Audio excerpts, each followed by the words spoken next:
Hello and welcome to the in-depth series section of Drishti IAS. I'm Aisha, and in today's episode we will be discussing about the enemy agent ordinance which is applicable in the Union Territory of Jammu and Kashmir.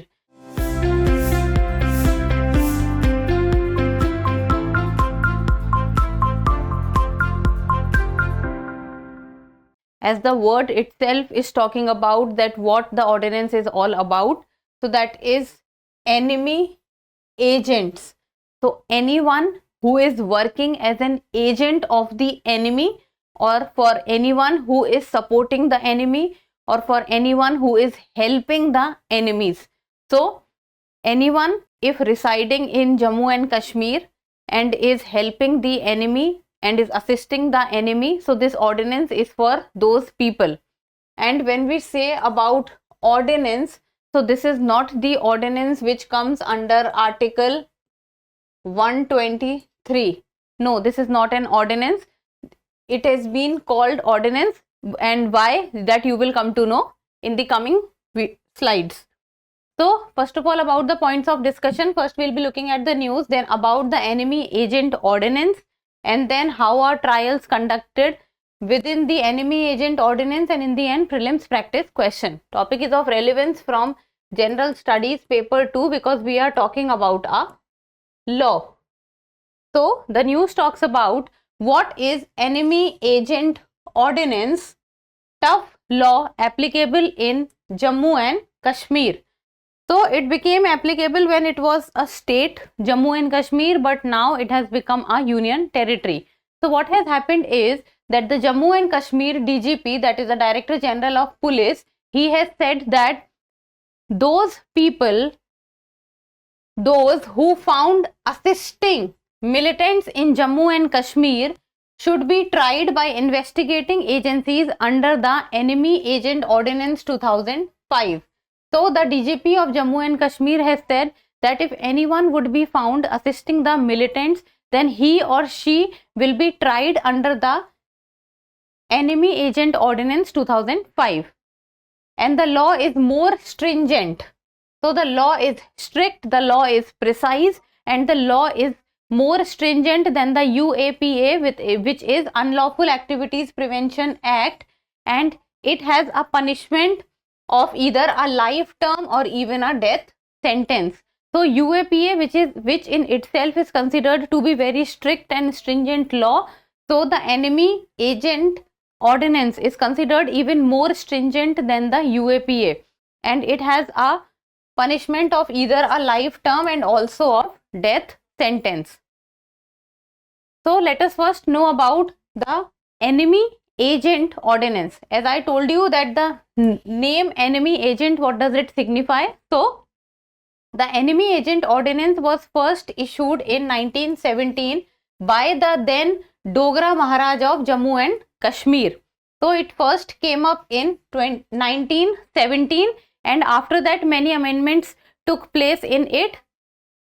So it was first issued in 1917 by the Dogra Maharaj of the then Jammu and Kashmir, and it is referred to as ordinance since the laws which were made during the period of the Dogra's rule were called ordinance. So it was not called an ordinance because of Article 123, it was called ordinance because all the laws and rules which came up during the time of Dogra Maharaj, they were referred to as ordinance, and that is why it is called ordinance. Then what does this ordinance talks about? So I am telling you the exact statement that what does this ordinance talks about. So whom does it consider an enemy agent? So an enemy agent is whosoever is an enemy agent or with an intent to aid the enemy, conspires with any other person to any act which is designed or likely to give assistance to the enemy or to impede the military or air operations of Indian forces or to endanger life, or is guilty of incendiarism. So first of all, let us understand who is an enemy agent. This is the first question. So according to the ordinance, an enemy agent is someone who is having the intent to support the enemy or is conspiring with the enemy and also assisting the enemy. So that is someone who is considered to be an enemy agent. Then if any person is caught within the enemy agent ordinance, then what is the punishment? So now let us talk about the punishment.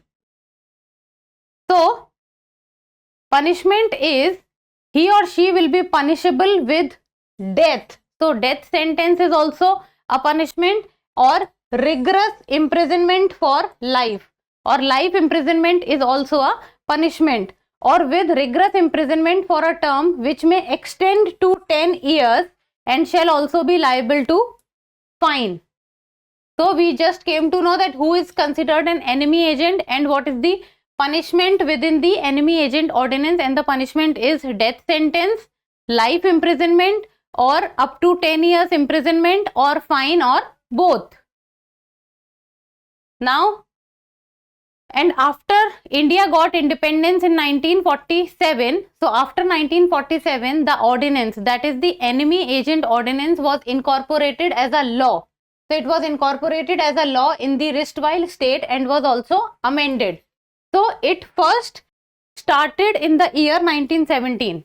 So it started in the year 1917. For the first time it came in 1917, and after that or since then it has been amended many a times, and the recent one was in 2005.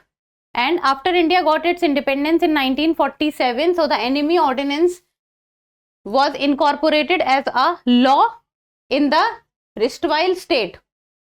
And then in the year 2019, when Article 370 was repealed, which gave a special status to the Jammu and Kashmir, and when it was repealed, so the Jammu and Kashmir's legal framework also underwent several changes. So many changes took place, like for example, many laws were repealed while many laws were continued and many laws changed.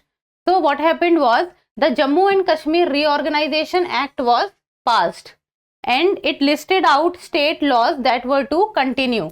So the Jammu and Kashmir Reorganization Act, when it was passed, it talked about the laws which were revoked, it talked about the laws which will continue, and it also talked about the new laws. So the security laws such as Enemy Agent Ordinance and the Public Safety Act remained. So within the Jammu and Kashmir Reorganization Act, the Enemy Agent Ordinance remained. So it remained in the Union Territory of Jammu and Kashmir within the Jammu and Kashmir Reorganization Act. Then how are trials conducted within the Enemy Agent Ordinance? So that is with regard to that trials is conducted by a special judge who is appointed by the government in consultation with the High Court. So when the trial will be conducted, it will be conducted by a special judge, and the special judge will be appointed by the government, but the government will consult the High Court of that state or union territory. Then the accused cannot engage a lawyer to defend herself unless permitted by the court. So the principle of natural justice is not followed here.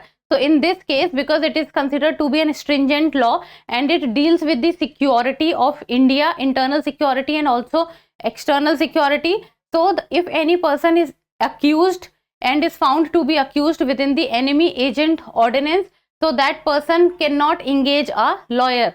So the lawyer will not be provided to defend herself or himself unless it is permitted by the court. So if the court will not permit, then the accused will not have a lawyer to defend. Then no provision for appeal against the verdict. So if the verdict has been given, it becomes final because no appeal can be made. Then decision of the special judge can only be reviewed. So whatever decision the special judge gives, it can only be reviewed. It can only be reviewed, and who can review it? So the person who can review the decision of the special judge is by a person chosen by the government from the judges of the High Court, and the decision of that person shall be final.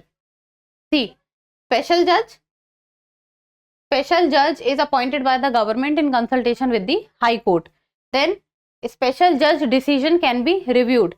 And who reviews the decision? It is reviewed by a person who is chosen by the government from the judges of the High Court, and the decision which is given then will be the final decision. Then the ordinance also bars any disclosure or publication of the case tried under it. So if the case is under trial, then no information should go out. So the ordinance also bars any kind of information or publication with regard to the case which is under trial. Then let us read this.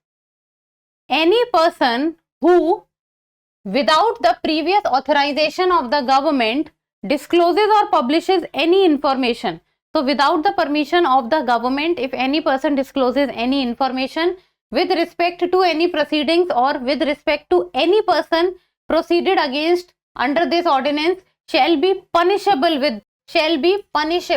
with imprisonment for a term which may extend to 2 years or with fine or both.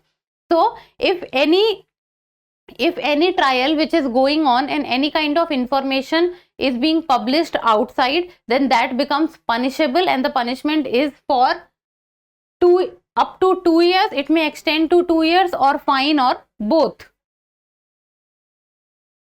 So this was about the enemy agent ordinance in Jammu and Kashmir. Now in the end, a prelims MCQ, and you people will give me the answer in the comment section. The ordinance making power of president is given under which article? So that is article 123, article 213, article 312, or none of the above. I have told you this in the video. So give me the answer in the comment section. And that's all for today. Thank you so much for watching. Till we meet next time. Keep reading, keep writing, and keep subscribing to the channel. Thank you.